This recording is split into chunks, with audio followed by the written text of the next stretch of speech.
Welcome to all dear students. I study online में मैं अनिल सैनी आप सभी का एक बार फिर स्वागत करता हूं। तो हम चर्चा कर रहे थे अपने बीएससी फाइनल ईयर के पेपर नंबर फर्स्ट के ऊपर।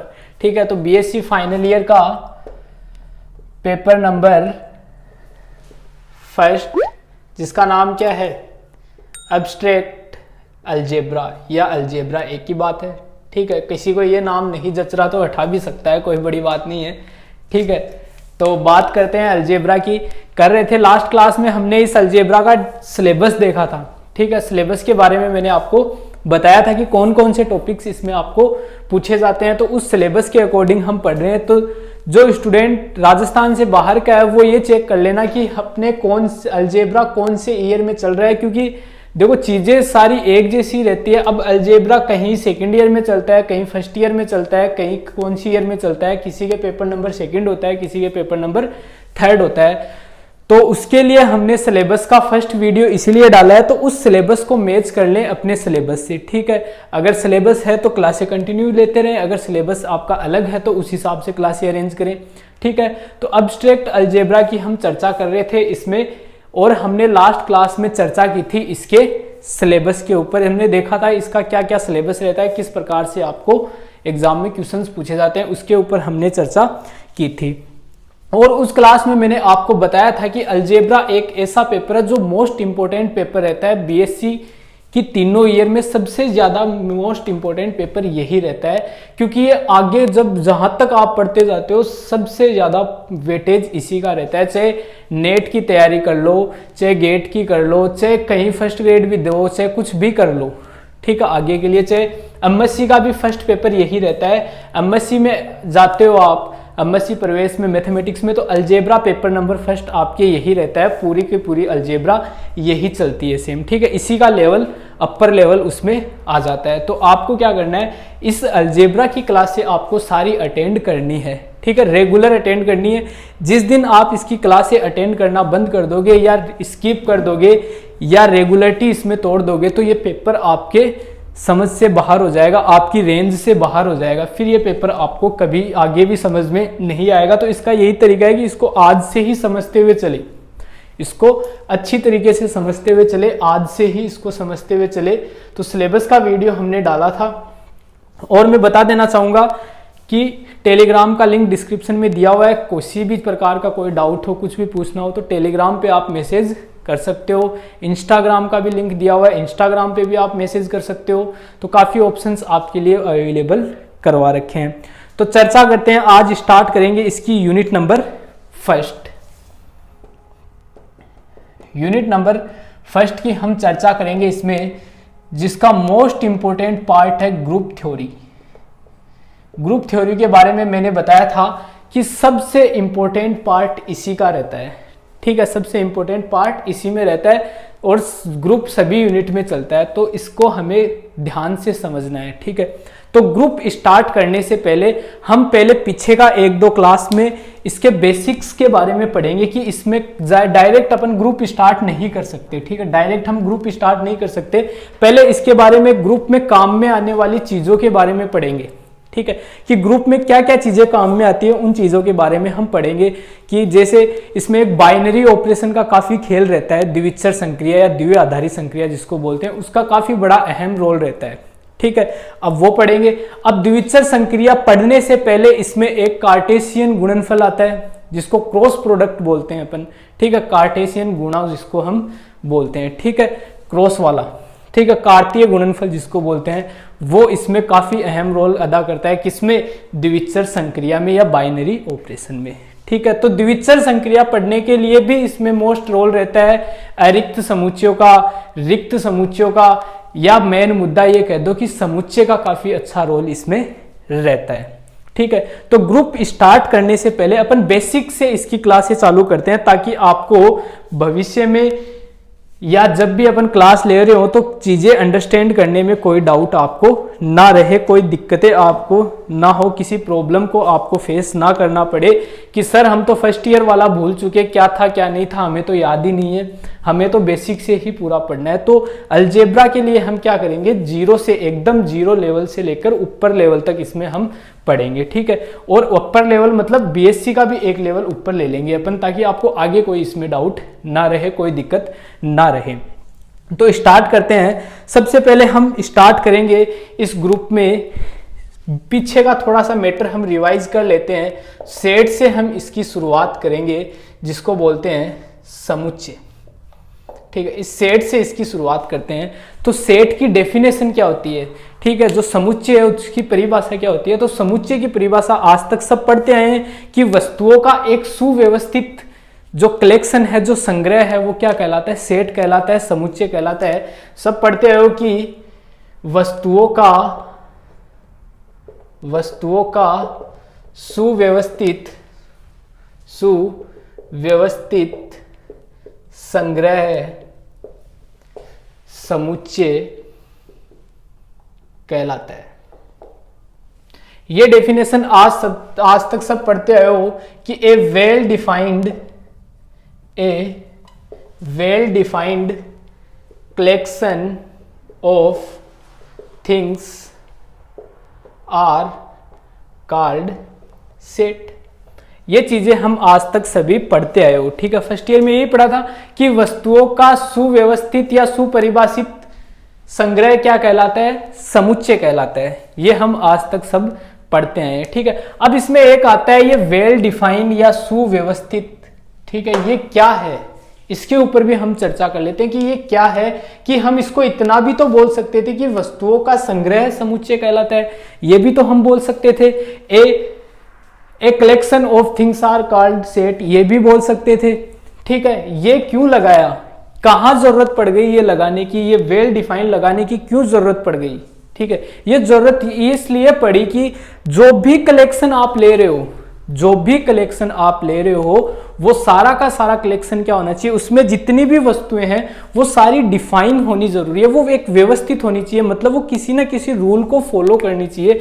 ऐसे नहीं कि आप कुछ भी, आपने कोई चीज बोली, जैसे मैंने बोला कि जाओ मार्केट में और, ठीक है, कुछ चीजें उठाकर लाओ, ठीक है, कुछ चीजों का संग्रह करो, ठीक है। अब कुछ चीजें क्या, वो मैंने नहीं बोला, तो क्या पॉसिबल है क्या कर पाना, नहीं कर सकते। कुछ क्या करें तो पॉसिबल, कुछ मैं बोलूं पर्टिकुलर कि कुछ बुक्स लेकर आओ, बुक्स का मैं नाम बताऊं आपको, वो बुक्स लेके आओ, तब तो आप पॉसिबल है, ठीक है। या फिर मैं कहूं कि क्लास के होशियार इंटेलिजेंट विद्यार्थियों का कलेक्शन करो, ठीक है। अपनी क्लास में पढ़ने वाले मैं बोल दूं कि एक क्लास में 40 बच्चे बैठे हैं, मैं कहूं कि जो इंटेलिजेंट हैं वो आकर यहाँ खड़े हो जाएं, ठीक है। मैं कहूं कि जो इंटेलिजेंट है वो यहां आकर खड़े हो जाएं, तो क्या ऐसा पॉसिबल है कि मैं उन इंटेलिजेंट स्टूडेंट्स का कलेक्शन कर लूंगा, क्या ऐसा पॉसिबल है? ऐसा पॉसिबल नहीं है। मान लो मैंने किन्हीं 10 लड़कों को बुला लिया कि ये इंटेलिजेंट है, तो बाकी 30 क्या बोलेंगे कि आपको क्या पता हम इंटेलिजेंट है या नहीं है, ठीक है। तो यहाँ एक रूल फॉलो नहीं हो रहा, ठीक है, यहाँ विरोध हो रहा है। उन 30 ने इन 10 का क्या कर दिया, विरोध कर दिया, ठीक है। उन्होंने क्या कर दिया कि विरोध कर दिया कि साहब आपने ऐसा क्यों बोल दिया कि ये इंटेलिजेंट है, आपने कैसे डिसाइड किया कि हम इंटेलिजेंट नहीं है, हम भी इंटेलिजेंट हैं। ऐसा हो सकता है और डेफिनेटली होगा। मैं कैसे डिफाइन कर सकता हूं कि ये स्टूडेंट इंटेलिजेंट है, ठीक है, मैं डिफाइन नहीं कर सकता, लेकिन वही मैं एक कंडीशन लगा देता हूं। मैं ये कह दूं कि वो विद्यार्थी, वो स्टूडेंट खड़े हो जाएं जिनके 12th क्लास में 60% से ज्यादा है, ठीक है, या 60 से ज्यादा है। मैं क्या कहूं कि क्लास में से 40 में से वो विद्यार्थी, वो स्टूडेंट आकर यहाँ खड़े हो जाएं जिनके 12th क्लास में 60% या 60% से ज्यादा है। तो क्या होगा, वहां जिनके 60% या उससे ज्यादा है वो सारे आकर यहाँ खड़े हो जाएंगे। अब क्या 59 वाला उसका विरोध कर सकता है? वो नहीं कर सकता, क्योंकि यहाँ कंडीशन लग गई, यहाँ एक रूल लग गया।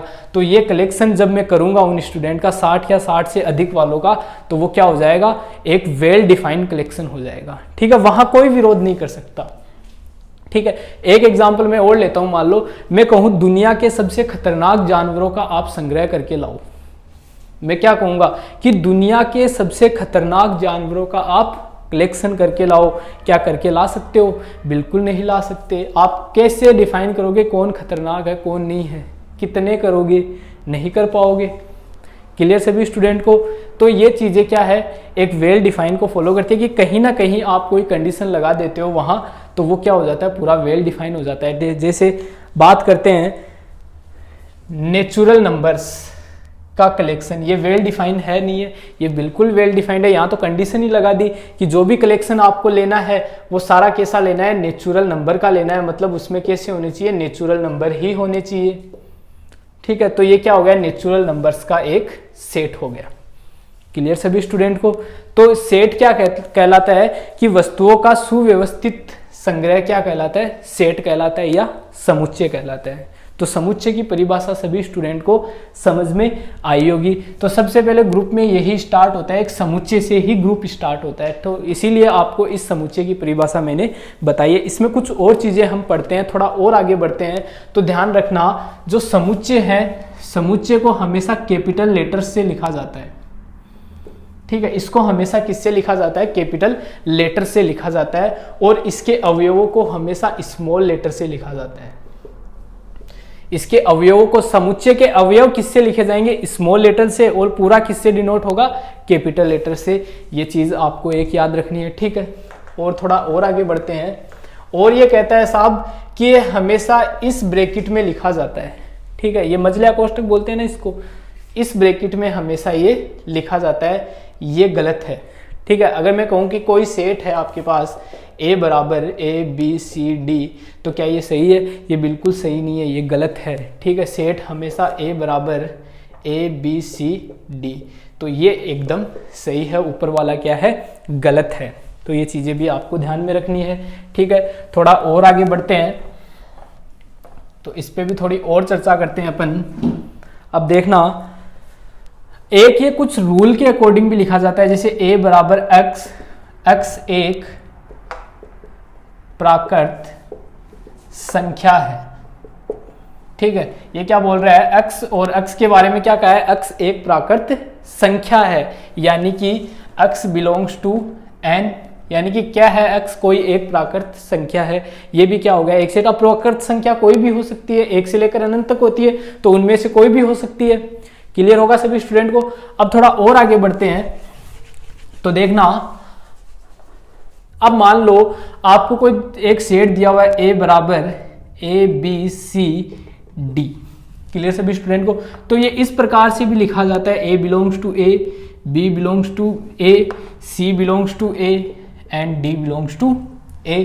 यानी कि इसका मतलब क्या हो गया, ये A भी एक का अवयव है, B भी एक का अवयव है, C भी एक का अवयव है, D भी एक का अवयव है। अब इसमें एक चीज देखना, बात करते हैं E की, क्या E इस A में है, क्या इस ये E इस A में नहीं है, तो मैं इसको किस प्रकार डिनोट करता हूं, E not equals to A, ये मैं इसको डिनोट करूंगा। क्यों कर रहा है मैंने, इसका मतलब है कि E इस A में बिलोंग नहीं कर रहा है। यहां दिख रहा है कि आपको नहीं दिख रहा, तो ये भी क्या है, इसको लिखा जाने का तरीका है। मतलब आपको ये दिखा हुआ मिले A belongs to A, B belongs to A, तो आप इसको लिख सकते हो A बराबर AB, एक ही बात है। ठीक है, एक ही बात है। अगर यहां से आपको साथ में ये कहे A बिलोंग्स टू A और B belongs to B not belongs to A, तो यहाँ क्या आएगा, सिर्फ A ही आएगा, यानी कि A बराबर क्या होगा, सिर्फ A ही होगा। क्लियर होगा सभी स्टूडेंट को यहाँ तक ये चीज।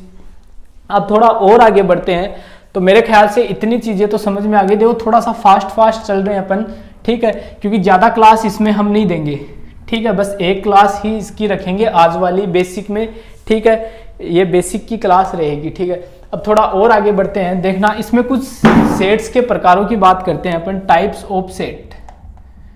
ठीक है, इसमें टाइप्स ऑफ सेट की बात करते हैं। सबसे पहले मैं बात करता हूं एम्प्टी सेट की। ठीक है, यानी कि रिक्त समुच्चय की मैं चर्चा करता हूं इसमें। एम्प्टी सेट यानी कि रिक्त समुच्चय की मैं चर्चा करता हूं। तो रिक्त समुच्चय को ध्यान रखना, सबसे पहले तो फाई से डिनोट किया जाता है। ठीक है, रिक्त समुच्चय किससे डिनोट किया जाता है, फाई या फिर इस ब्रैकेट से सिर्फ। ठीक है, दोनों का मतलब क्या है, रिक्त समुच्चय मतलब खाली है। ठीक है, एक चीज ध्यान रखना, अगर मैं इस प्रकार लिख दूं तो क्या ये सही है या गलत है, बताओ, ये चीज बताओ, ये सही है रिक्त समुच्चय के लिए, गलत है। क्या मैं इसको रिक्त बोल सकता हूं या नहीं बोल सकता, क्या ये रिक्त समुच्चय है या नहीं है, ये बताओ मुझे, ये बताओ ये रिक्त है नहीं है? ये बिल्कुल रिक्त नहीं है, ये रिक्त नहीं है। क्यों नहीं है रिक्त समुच्चय ये? क्योंकि जैसे इस पे ब्रैकेट लगा ये एक एलिमेंट को शो कर गया, अब ये एक समुच्चय को शो नहीं कर रहा है। यहाँ तो ये समुच्चय को शो कर रहा है, किस समुच्चय को? रिक्त समुच्चय को। यहाँ भी ये रिक्त समुच्चय को शो कर रहा है। जैसे ये उठकर इसके अंदर चला गया तो ये एक समुच्चय नहीं रहा, अब ये क्या हो गया? एक अवयव हो गया। ये क्या हो गया? एक अवयव हो गया, क्योंकि इस ब्रैकेट के अंदर हमेशा अवयव ही लिखा जाता है। अब ये अवयव कौन सा है? फाई है। अब इसको ये मतलब नहीं है कि ये रिक्त है, नहीं है, नहीं, अब ये रिक्त नहीं रहा क्योंकि इसके अंदर एक एलिमेंट आ गया। ठीक है सभी स्टूडेंट को? अब समझ लेते हैं इसकी डेफिनेशन। तो सभी को पता चल गई होगी कि अगर किसी समुच्चय में एक भी एलिमेंट नहीं है, मतलब वो खाली है, ठीक है, अगर किसी समुच्चय में अवयवों की संख्या शून्य है तो वो कैसा कहलाता है? एम्प्टी सेट कहलाता है। एम्प्टी का मतलब खाली, खाली का मतलब उस सेट में क्या है? एक भी अवयव नहीं है, तो वो कैसा हो गया? खाली हो गया। एक एग्जांपल देखना, a बराबर मैं कहूं x square plus 4 is equals to 0 और मैं कहूं x एक वास्तविक संख्या है, ठीक है, या इसको इंग्लिश में लिख देता हूं, x is a real number. ठीक है, ये मेरा क्वेश्चन है। अब मुझे ये बताओ ये समुच्चय रिक्त है या नहीं है? ये आपको बताना है कि ये समुच्चय रिक्त है या नहीं है। तो चेक कर लो आप और चेक करके बताओ मुझे भी कि ये रिक्त होगा या नहीं होगा। ठीक है, ये पहले तो मुझे तो ये दिख रहा है कुछ ना कुछ लिखा हुआ है, सर समझ में ही नहीं आ रहा। कुछ बोल रहे हैं कि सर हाँ रिक्त नहीं है, कुछ बोल रहे हैं रिक्त है।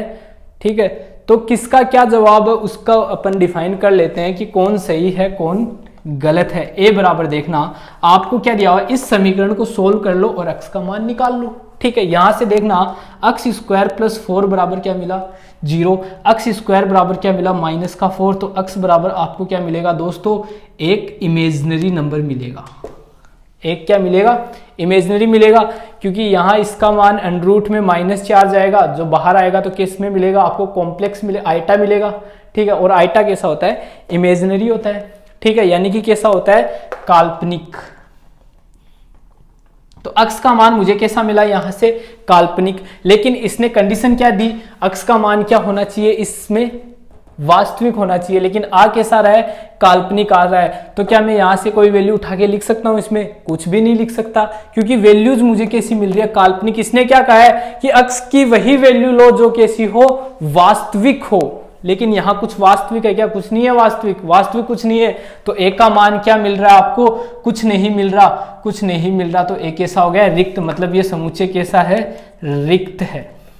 क्लियर सभी स्टूडेंट को? यहां ये कहे x square -4 is equals to 0। अब करो इसको सोल्व। ये -4 तो ये प्लस का, तो यहाँ क्या मिल गया? +-2 x का मान। मुझे ये बताओ ये +-2 कैसा है? रियल है या नहीं है? ये रियल है, मतलब a बराबर आपको क्या मिला? -2 और 2 मिले। ठीक है, ये रियल है। a का मान आपको मिल रहे हैं। कितने अवयव है? 2 अवयव है। तो रिक्त तो कहां से हुआ? रिक्त हुआ ही नहीं है। ठीक है, तो इस समीकरण के लिए ये रिक्त समुच्चय नहीं होगा, लेकिन यहाँ प्लस होता है तो ये कैसा होता है? रिक्त समुच्चय होता है। फाई से इसको डिनोट किया जाता है।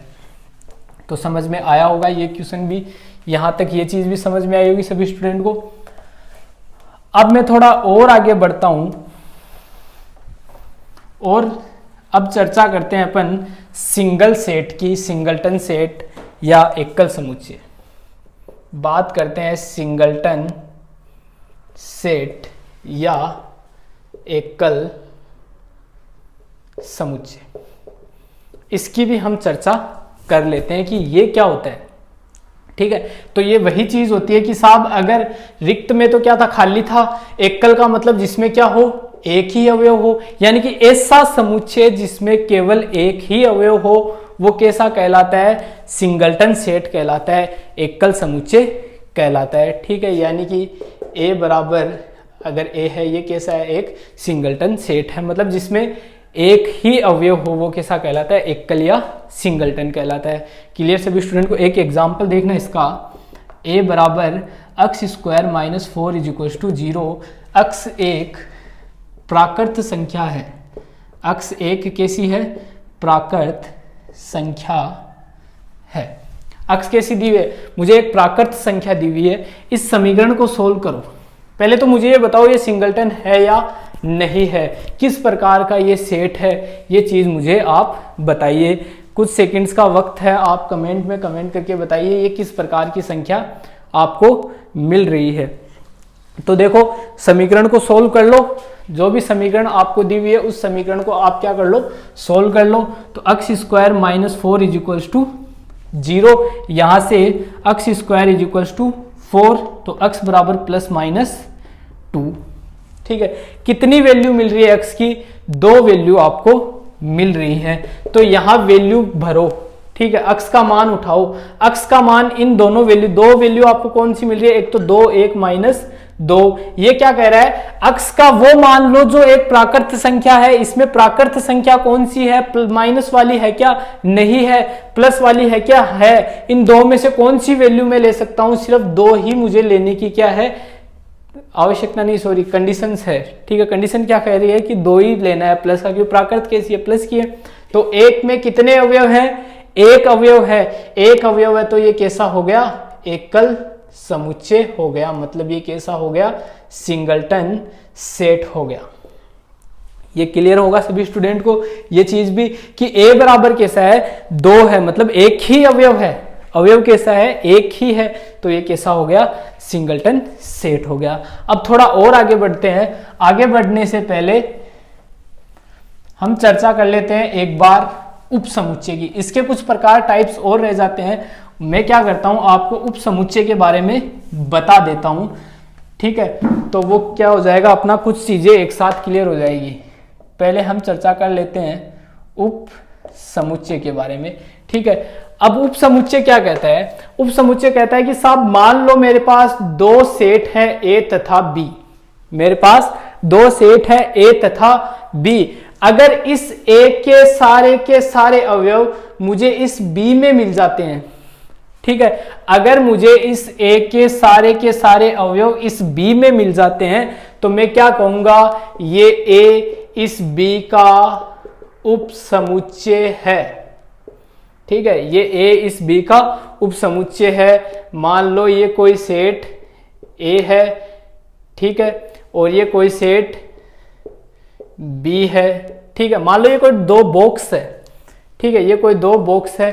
अब ये बॉक्स उठा के मैंने इसमें डाल दिया, अगर ये इसमें डल गया पूरा, तो मैं क्या कहूंगा कि ये ए इस बी का क्या है, उप समुच्चय। या सीधी सी कहानी, इतनी ध्यान रखो, अगर इस ए के सारे अवयव इस बी में है, तो ये ए क्या कहलाता है, इस बी का उप समुच्चय। फॉर एग्जाम्पल ए बराबर ए बी सी डी, और बी बराबर आपको मिल रहा है, ए है आपके पास सी डी ई एफ। अब देखो इस ए के सारे अवयव इस बी में है क्या, देखो ये भी है, ये भी है, ये भी है, ये भी है, तो मैं क्या कहूंगा, ए सबसेट ऑफ बी है। इसको ध्यान रखना, इस प्रकार डिनोट किया जाता है, ए सबसेट ऑफ बी। क्लियर हुआ होगा सभी स्टूडेंट को। ठीक है, ए सबसेट ऑफ बी है। ठीक है, इस प्रकार इसको लिखा जाता है। तो उप समुच्चय सभी स्टूडेंट को समझ में आया होगा, क्लियर हुआ होगा। ठीक है सभी स्टूडेंट को। अब देखना, इसी प्रकार ये कहे कि इस बी के सारे अवयव अगर इस ए में है, तो ये बी क्या कहलाएगा, ए का उप समुच्चय कहलाएगा। एक ही बात है, क्लियर सभी स्टूडेंट को। तो उप समुच्चय भी सबको समझ में आया होगा। अब थोड़ा और आगे बढ़ते हैं, अब बात करते हैं अपन समान समुच्चय की। ठीक है, अब पहले तुल्य समुच्चय की, इसमें एक और आता है, पहले तुल्य समुच्चय, इक्विवेलेंट सेट।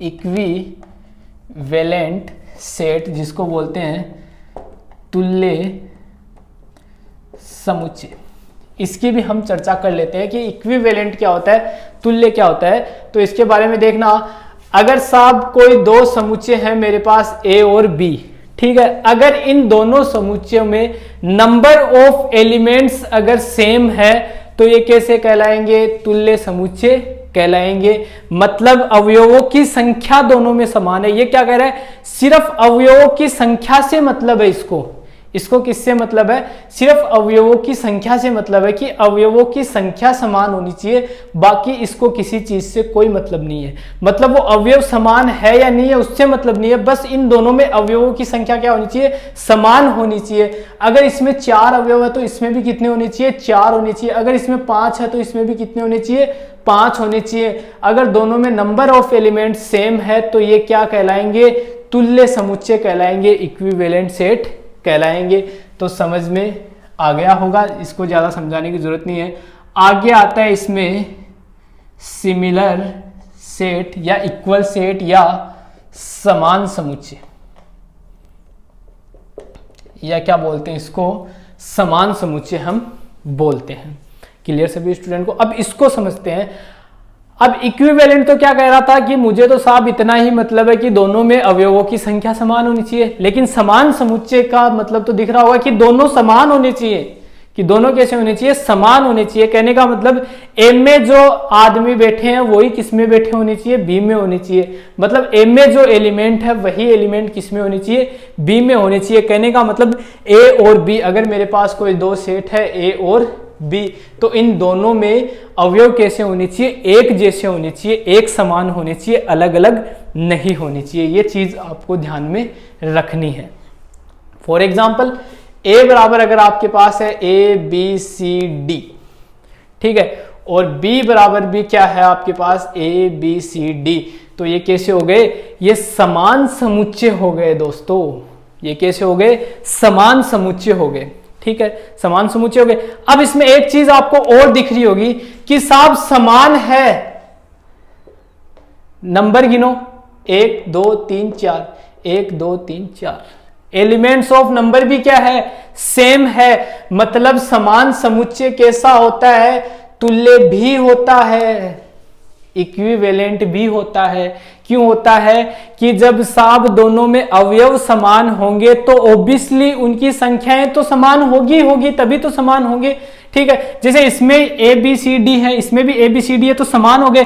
अब दोनों में अवयव भी तो समान, अवयवों की संख्या भी तो इतनी है, 4 ही इसमें है, 4 ही इसमें है।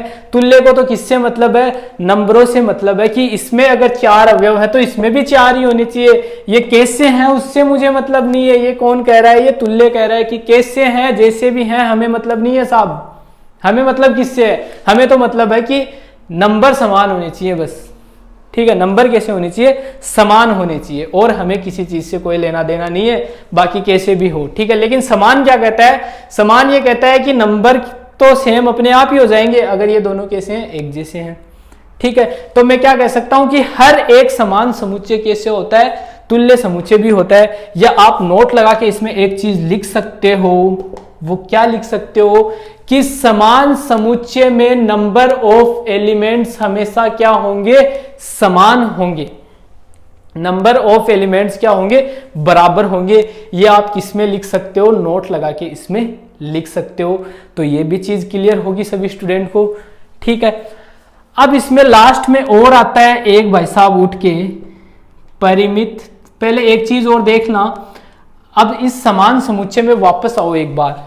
ठीक है, अब देखो इस ए के सारे अवयव इस बी में है कि नहीं है, ये देखो पहले तो। बिल्कुल ए के सारे अवयव किसमें, बी में है, तो मैं क्या लिख सकता हूं, ए सबसेट ऑफ बी लिख सकता हूं। अब देखो उल्टा, बी के सारे अवयव इस ए में है या नहीं है, ये भी है, तो मैं इसको क्या लिख सकता हूं, B subset of A B लिख सकता हूं। ठीक है, अगर ये कंडीशन हो जाए कि ए सबसेट बी का हो जाए और बी सबसेट ए का हो जाए, तो ध्यान रखना ये ए बराबर बी होगा हमेशा।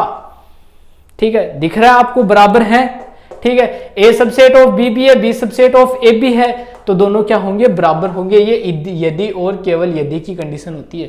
ठीक है, यानी कि अगर ये दो कंडीशन हो रही है तो ये अपने आप हो जाएगी, अगर ये है तो ये भी हो जाएगी। दोनों में से अगर कोई भी एक दी हुई है तो तीसरी अपने आप हो जाएगी। ठीक है, यानी कि ये दो दिए हुए हैं तो ये हो जाएगी, अगर ये दी हुई है तो ये दोनों हो जाएगी। क्लियर सभी स्टूडेंट को, तो यहां तक समझ में आ गया होगा। लास्ट में आता है एक परिमित और एक अपरिमित, फाइनाइट और इनफाइनाइट। तो सीधा सा मतलब है फाइनाइट परिमित का, तो मतलब जिसमें नंबर ऑफ एलिमेंट क्या हो, फिक्स हो, या ऐसा एक समुच्चय जिसमें अवयवों की संख्या की गिनती की जा सके। ठीक है, मैं पता गिन सकूं, वो कैसा होंगे, परिमित होंगे। और मान लो अपरिमित, जिसमें इनफाइनाइट अवयव हो, नेचुरल नंबर का सेट कैसा है, परिमित है कि अपरिमित है, अपरिमित है क्योंकि अनंत अवयव होते हैं इसमें कैसे होते हैं, अनंत अवयव होते हैं। और ये कैसे हैं सारे, ये परिमित है क्योंकि 4 ही ये गिनती कर सकता हूँ आराम से, जितनों की गिनती कर सकता हूँ वो कैसे कहलाते हैं, परिमित कहलाते हैं। जिनकी गिनती नहीं कर सकता वो कैसे कहलाते हैं, अपरिमित कहलाते हैं। तो क्लियर होगा परिमित और अपरिमित का खेल भी।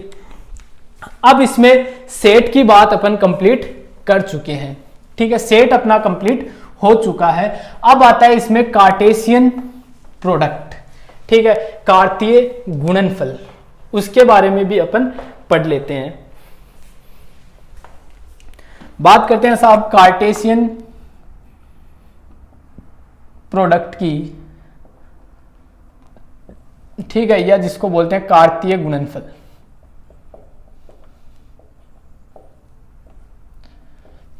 कार्तीय गुणनफल, इसकी भी चर्चा हम कर लेते हैं। तो देखना, मान लो आपके पास कोई दो समुच्चय है ए व बी, ठीक है, तो इनमें आपको ध्यान रखना ए और बी का जो कार्तीय गुणनफल है वो ए क्रॉस बी से लिखा जाता है, ठीक है। ये कहे कि ए और बी का कार्तीय गुणा करो तो कार्तीय गुणा किससे लिखा जाता है, ए क्रॉस बी से लिखा जाता है, ये चीज पता होगी सभी को। अब ये कहे ए में अवयव है मान लो ए बी एंड सी, ठीक है, साथ में ये कहे बी में अवयव है मान लो आपके पास डी ई एफ।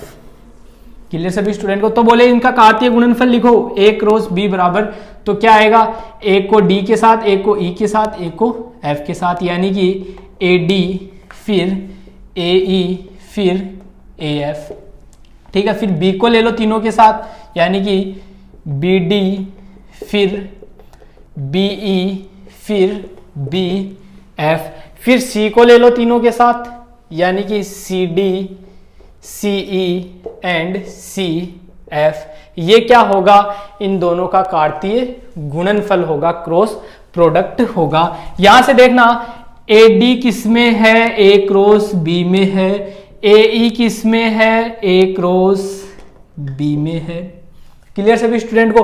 अब एक चीज ध्यान रखना, यहां से मैं अलग अलग करना चाहूं तो किस प्रकार कर सकता हूं, दिख रहा है ए किस में है, ए में है, डी किस में है, बी में है, यानी कि ए बिलोंग्स टू ए है और डी बिलोंग्स टू बी है, ठीक है। क्लियर सभी स्टूडेंट को। ध्यान रखना कभी भी ए क्रॉस बी इक्वल नहीं होता बी क्रॉस ए के, यानी कि ये नॉट इक्वल्स टू होते हैं।